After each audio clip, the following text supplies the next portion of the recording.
It is Monday afternoon. I am your Bat Bay Itepukuian right here in the place to be reviews. But before we get going, hey, remember, bitch slap that like button for me like Batman does Robin. Speaking of bats and bat-related characters and things, bitch slap that like button for me. Now, let's break on in to Batwoman episode 19, A Secret Kept from All the Rest. Well, right after we get done with the credits now, shall we? Let them roll. Come with me.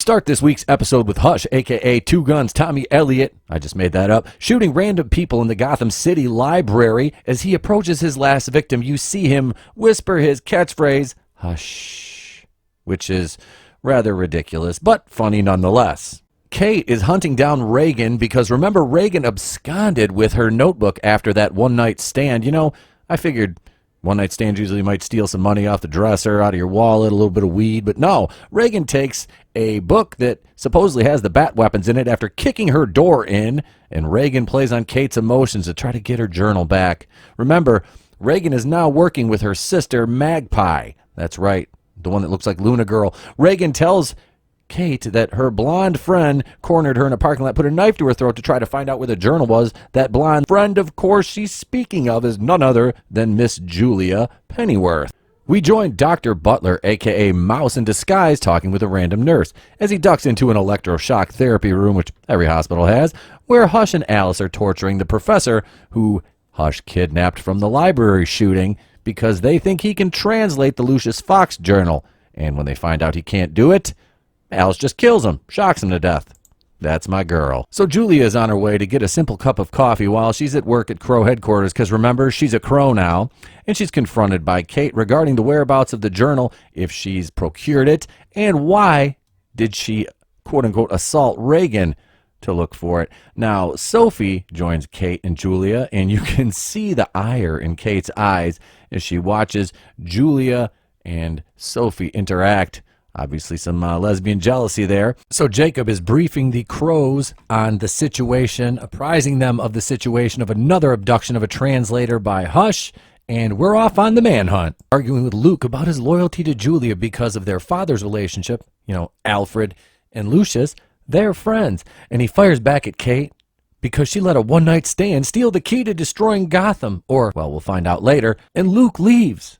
Mary gets an alert about another kidnapping, and they reference the library attack, of course. Mary then spouts some blatant exposition. So this Hush guy is kidnapping code breakers because he has the journal, and he needs it translated. Everybody knows you never go full retard. You went full retard, man. Never go full retard. We join Alice, Hush, and Mouse, who have Agent Kim, who they have kidnapped, of course, to try to break the code in Lucius Fox's journal. And when Alice tries to enlist his services and have him decode this, they end up shocking him to death. So Mouse and Hush get into a fight because, well, Hush tells Mouse he's nothing but a freak that made out with a radiator.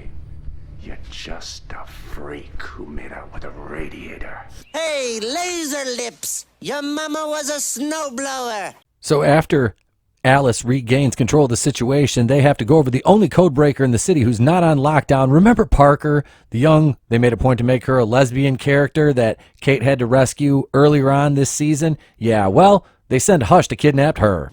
Nobody cares. Area's running point at the Bat Cave as the screens all inexplicably shut down one by one.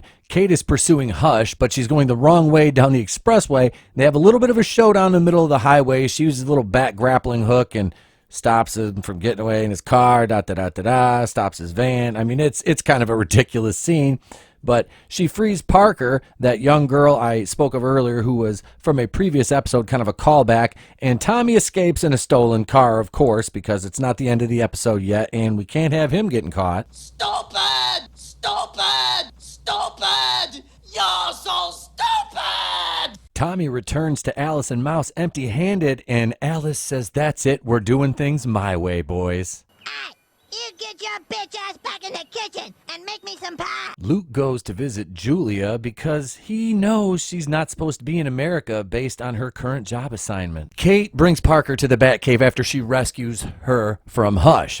Now, Mary is jealous because she finds out that she is literally the last person to find out that Kate is Batwoman and to get to go to the Batcave, because Parker gets to go there because Kate's like, oh, it's okay, she's going to help us. Why does Kate keep letting normies in the Batcave? I mean, honestly, you're going to have like a guest list from Studio 54 down there by the time it's all said and done, as many people as she keeps letting in. Y'all killing me with this. Luke is getting the story from Julia regarding her issues with her employer who sent her after the journal, and she told him once she found out that the intention was to kill Batwoman, she decided to betray her employer. Kate calls Luke and asks where they are. Luke gives her the location, but a short time thereafter, they're held at gunpoint by Hush, because Mouse, remember, can imitate anybody's voice, which he utilizes to do Kate's voice, sending Tommy to the location where Luke and Julia are. Now, taking them back to Arkham, Alice calls, and they threaten to fry Julia if Luke doesn't break Lucius's code, which he tells Alice would take a team of code breakers weeks to decipher that journal. Why are you the way that you are? While Das Wunderkind Parker is hacking through systems that are down in the Batcave, you know, using that technology that only a few people are smart enough to use, well, of course, she's just blowing right through it. Mary discovers that a pair of glasses that she picks up and notices all kinds of almost Iron Man tech on, which is really funny, can translate Lucius's journal. She figures it out single-handedly that the key to translating the journal is the glasses. And Kate puts them on and looks very lesbian librarian-esque. And ladies and gentlemen, this week's MacGuffin. Alice is electrocuting Julia with Tommy and Mouse, of course. Before Kate gets there, I mean, they're really dropping the voltage on this poor girl. And, you know, we get a little bit of Alice's personality kind of coming through. Kate comes in, you know, we have this big standoff scene. She offers the glasses for Luke and Julia in return. Luke tells Kate the book doesn't contain weapons, but how to kill Batwoman or Batman, whoever's wearing the suit, not the weapons designs. Remember that. That's what they originally thought. Alice tests the glasses and releases the hostages. Then we get the great escape scene where Luke and Julia head to the tunnels, and Kate has to make her way through a myriad of extremely large inmates. Alice knows they have to get out, so to create some chaos, she releases every single one of the inmates from their cells. So if you've seen Birds of Prey, you already know what I'm talking about when I say this fight scene is as unbelievable and as cringeworthy as every single fight scene in the Birds of Prey movie, where you see either Margot Robbie or Jussie Smollett's sister beating up a 250-pound man that would probably flick them in the head and break their neck because they're so small. This fight scene was unbelievable until she started to get beat up a little bit. Then it kind of resembled something that probably would happen to a woman Ruby Rose's size in a situation like that. It's a good thing Jacob Kane and his crew of highly skilled, non-incompetent strike team officers arrive. Instead of worrying about the riot going inside, he tells them to lock the whole building down and apprehend Batwoman. I could not face palm hard enough at this point. I'm like, you should probably think about securing this asylum before you worry about catching somebody who's trying to stop crime as well, but my plot, right? Kate goes back to Wayne Enterprises. She's confronted by Luke, who is chastising her for jeopardizing Gotham and Batwoman to save him. Then she hugs him and tells him there's no Batwoman without Luke Fox, which is an amazing admission. All things considered for the show's narrative, that she would say she needs a male character. Meanwhile, Sophie is waiting in the hallway of the Crow's headquarters for Julia, who is returning from IR, as it were, and we get a little concern for Sophie about Julia's well-being, and that leads into something that we all knew was coming, ladies and gentlemen. The lesbian!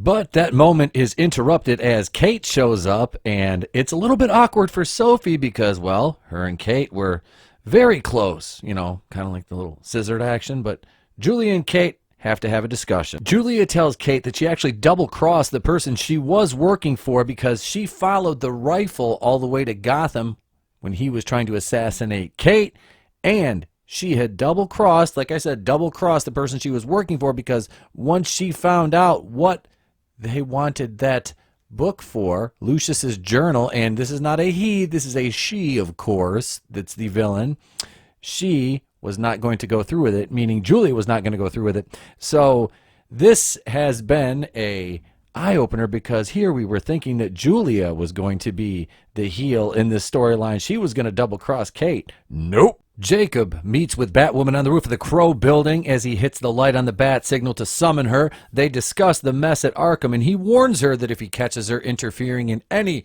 activity, criminal or not, around the city of Gotham again, it's war. And this is kind of funny considering that he's basically the only Crow agent other than Sophie and now Julia that is worth a damn, because the rest of them are just a bunch of inept morons who get killed at a whim because all they are is fodder. They're like stormtroopers. It's hilarious. Mouse and Alice are in the sewers below Gotham after escaping from Arkham. They're attempting to regroup as Alice still has Lucius's journal and the glasses. Mouse is mad at Alice for ruining their lives in Arkham, and she orders him to bring Hush, or Tommy as it were, to them because they're not finished with his services yet.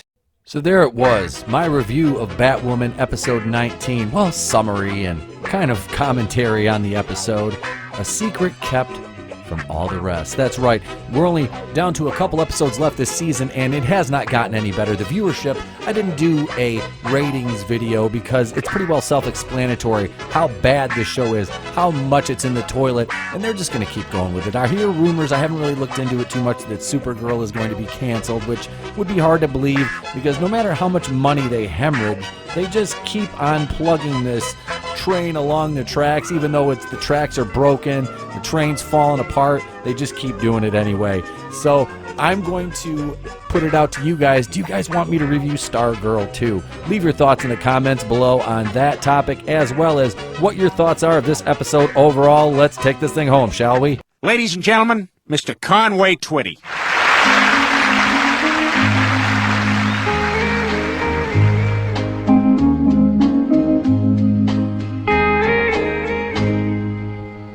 I see the spark. Thank you for watching. Please be sure to bitch slap that like button on the way out the doors. We do appreciate you watching the videos. Please consider sharing and subscribing as well. Here's the links to where you can find us all across social media. At TB2BR on Instagram, Facebook, the Place to Be Reviews page, the official Place to Be Reviews fan page, that's our private group, Twitter, and past podcast Anchor, iTunes, and Spotify. Hail the Fandom Collective. You can find our great content over on that awesome channel. Go subscribe to the Fandom Collective today. They'll be on an upcoming podcast we're having here. Also, hail the Fandom Menace. Hail to thee, my subscribers. You are the ones that make this worthwhile. Be sure to have a good day and a pleasant tomorrow.